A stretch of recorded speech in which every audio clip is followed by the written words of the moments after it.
Salve a todas, salve a todos. 25 de dezembro de 2025. Vamos dar prosseguimento à nossa prosa. Fiz uma prosa inicial, falando da sexualidade no seu sentido mais amplo. Fiz uma segunda prosa, aí falando de sexualidade e trazendo a digníssima, maravilhosa, gostosérrima Rita Lee. E agora, nesse terceiro, eu vou dialogar com Ney Matogrosso. Poxa vida. Eu cismei, porque eu quero chegar no conteúdo da assexualidade. Mas para chegar no conteúdo da assexualidade, resolvi fazer esse percurso, esse caminho, passando por essas expressões de sexualidade, com refinamentos, toques muito diversos e muito diferentes. A gente, por vezes, tem uma redução da sexualidade à genitalidade. Discuti isso no vídeo anterior, de como que Jung faz quase que uma correção nesse conceito de Freud, trazendo o elemento de Eros para falarmos desta energia, e aí, nessa interação, eu quero falar do filme de Ney Matogrosso, Homem com H. Quem não viu ainda, é preciso ver. Eu estou para produzir tanto o vídeo da Rita quanto o vídeo do Ney há muito tempo. Desde quando eu vi logo na estreia, e fiquei enrolando, sem inspiração, a inspiração tinha passado, mas aí vendo o filme com Rodrigo Santoro, O Filho de 100 Homens, eu sempre esqueço o nome do título, filme lindo, lindo, lindo, lindo, lindo, belíssimo, que virei posear também sobre esse filme, que esse filme é deslumbrante. Deslumbrante. Literalmente tem uma película. Sabe aquela coisa que você toca e quase que desfaz em amorosidade diante das suas mãos? Uma partilhante bonita virou e disse assim, é uma poesia. Aquele filme é uma poesia. Lindo, lindo, lindo, lindo. E um filme tão bonito quanto, mas não com esse refinamento de uma película, mas com uma força,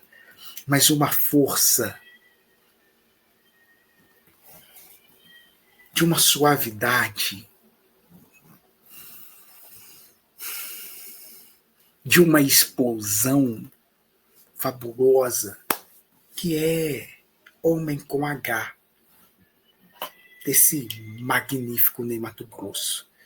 Esses caras, assim, que eu tenho curtido nessa cinematografia, tinha visto isso também com o filme do Fred Mercury, que lá me despertou. Esses caras estavam vivos, nem está aí ainda entre nós. Se a gente respira o mesmo ar, somos contemporâneos desses caras. São muito bonitos, diferentes, excêntricos, malucos, mas de uma beleza. Meu Deus! O filme do Ney tem as cenas orgiásticas, né? Mas aquilo é de uma beleza, que é essa sexualidade que, porra, quero falar também.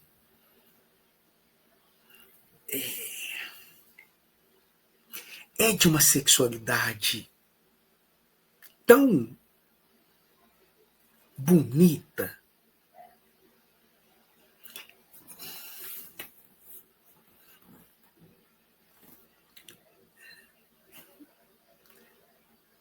Onde que eu quero chegar, assim? A pausa ficou imensa, né? É porque aí eu já vou dando algumas entradas. É porque a gente vira e fala assim, nossa, celibato, que coisa linda, que coisa maravilhosa. Ele é um celibatário. Em algumas pessoas é sim, mas na grande maioria fede, é podre, é literalmente, porque esse é o cheiro. E é um cheiro de podridão aqui é realmente carne podre, mas tem imagens de muita maldade, de muita tortura, de muito aprisionamento, de muita castração, de muita repressão. Então, alguns celibatos apavoram a gente.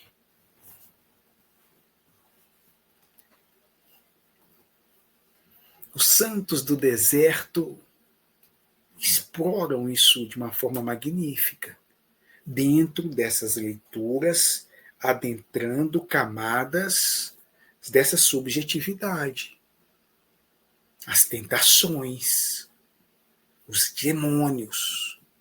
Mas aí esses caras estão fazendo um duelo com essas forças e tendo essas forças em vista.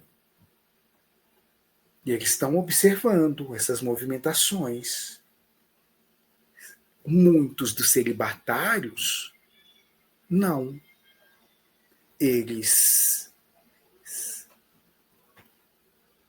cerceiam essa energia e, a partir deste elemento e dessa força,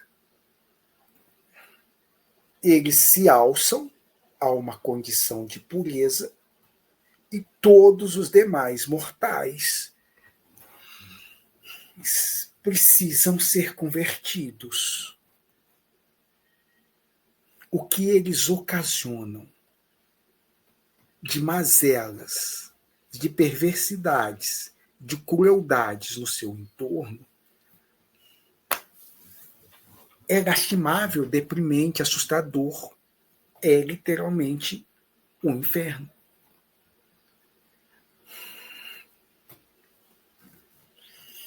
Nos falta, escrevi isso, publicarei. Nós temos todo um desenvolvimento tecnológico, científico, que mapeia os universos externos. A Máquina dos Homens, Grande Drummond. Nos falta, e aí a gente fica, porque essa tecnologia é uma tecnologia muito utilizada no astral, e é uma tecnologia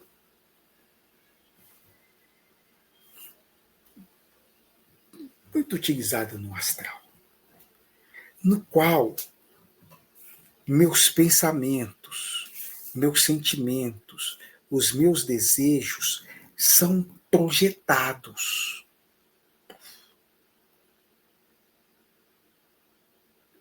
Se eu os ver, tem filme. E são filmes, às vezes, com vontade própria. E eu que estou governando isso aí, você governava logo no início, agora ele caminha sozinho, agora ali você tem pouca influência, vai vendo as decorrências e manifestações disso aí. Como é que isso desdobre, como é que isso case, como é que isso aglutine, o que é que isso gire, como que isso vira um campo. É um espaço, é um lugar, ao mesmo tempo subjetivo, você está vendo o que é seu, mas ele está atrelado com diversos outros que estão na mesma vibração, literalmente na mesma vibe. Todos juntos. Então, aquele ambiente que aparentemente era único e exclusivo, de repente aqui é coletivo. Estamos no umbral. E tem várias manifestações desses nossos desejos. Nossos. Os meus, os seus, os nossos. Compõem esses lugares, esses cenários. Eu não vejo.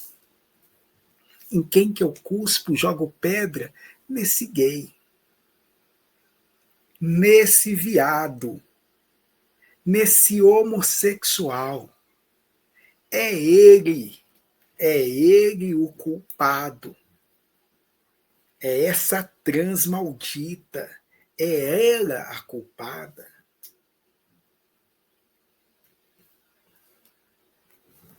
Eu não tenho nada a ver com isso. Eu faço papai e mamãe apenas com minha esposa. Sou um homem do bem. Sou um homem puro, sou um homem justo, sou um homem íntegro.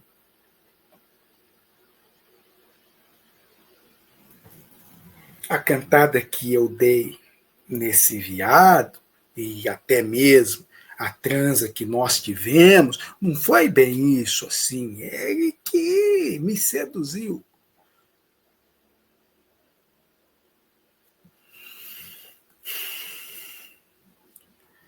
Aspectos melindrosos, complicados, que da perspectiva daqui, do astral, os caras conseguem nos mostrar meio que numa tela, a gente vê.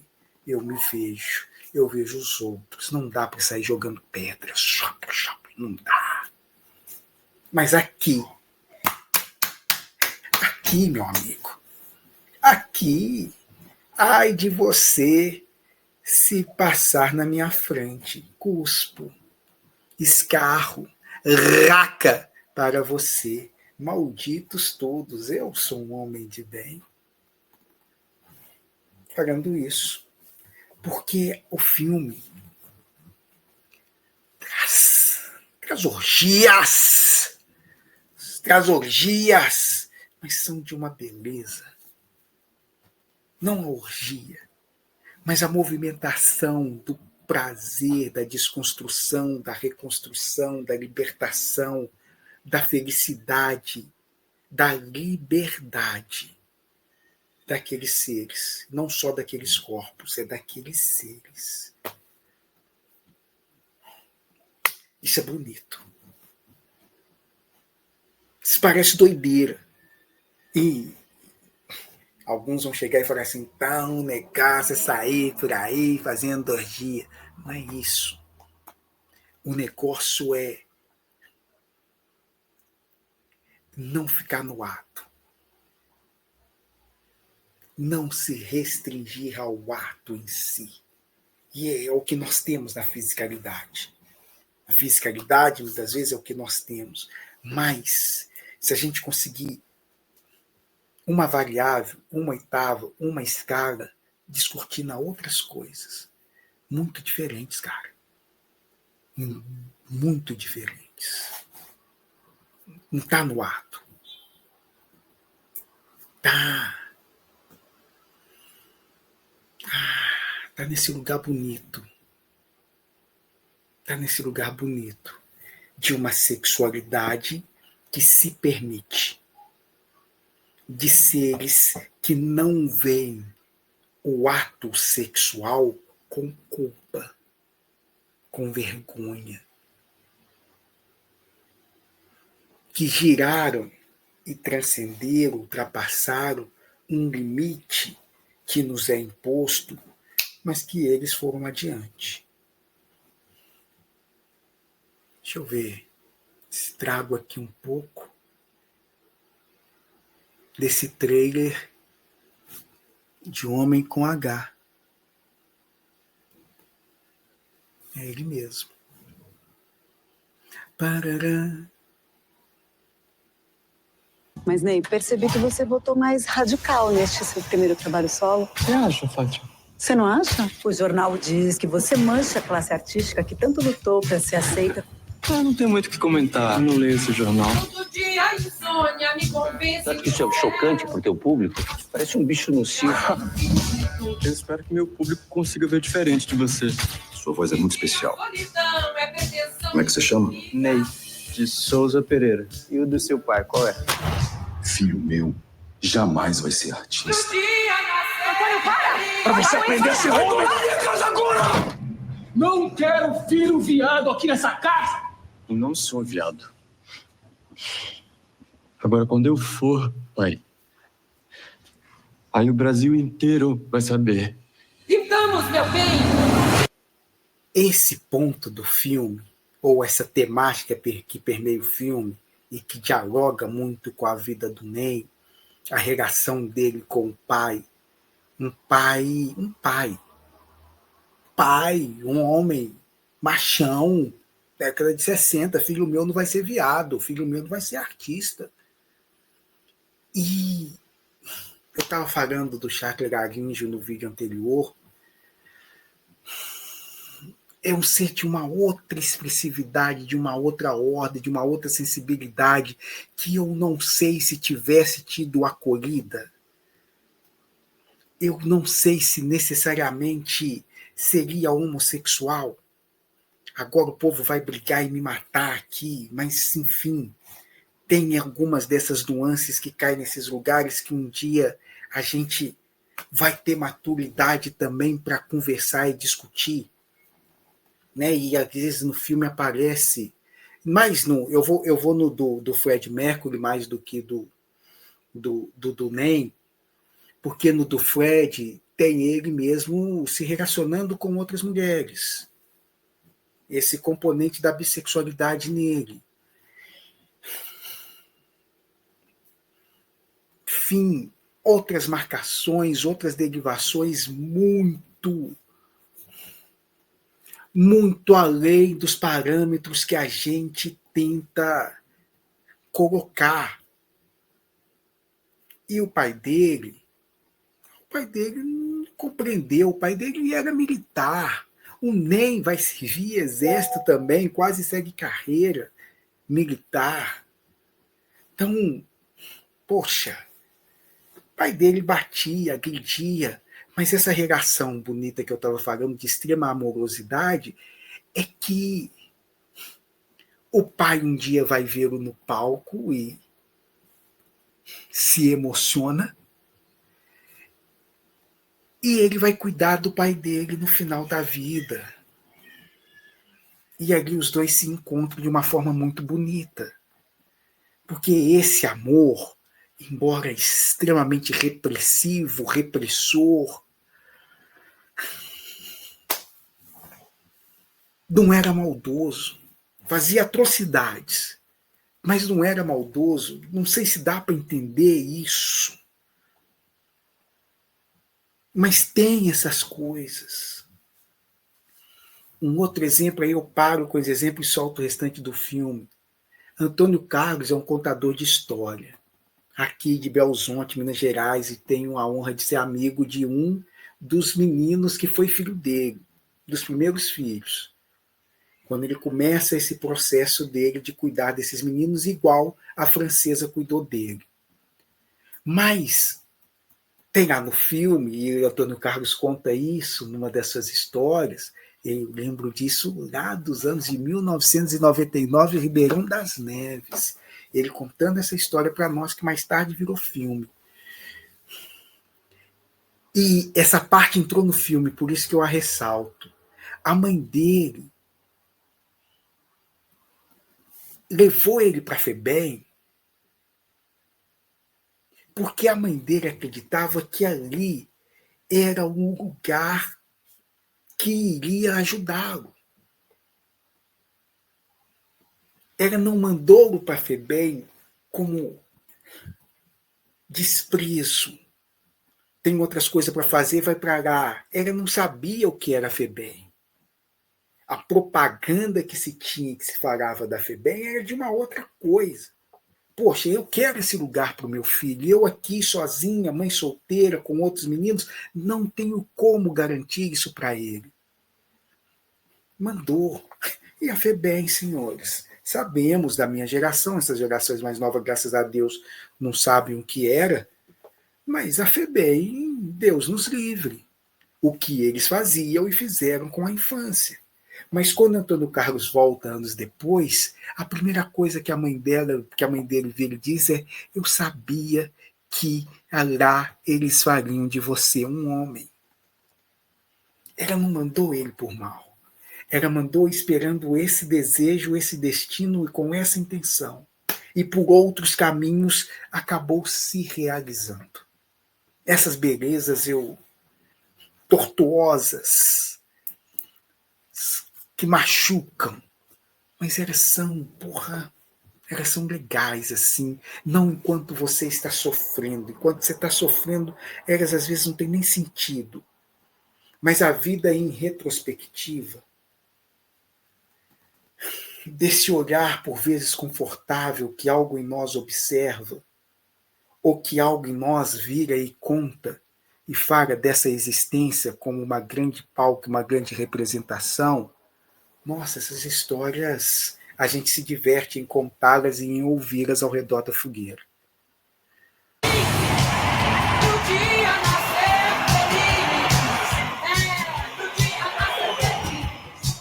Agora eu posso cantar o que eu quero, do jeito que eu quero, sem interferência de nada.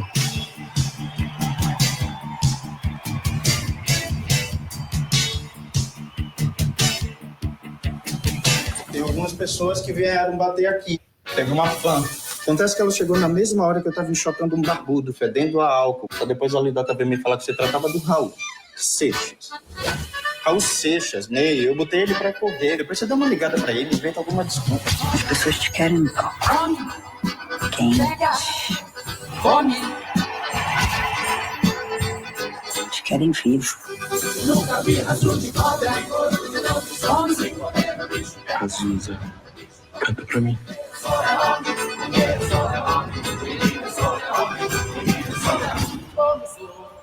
Essa música não... Eu não te ouço, Ney. Olha só, a música é ótima. A música é ótima. Gonzaguinho, é um forró. Eu nunca cantei forró. Ney, imagina isso no palco.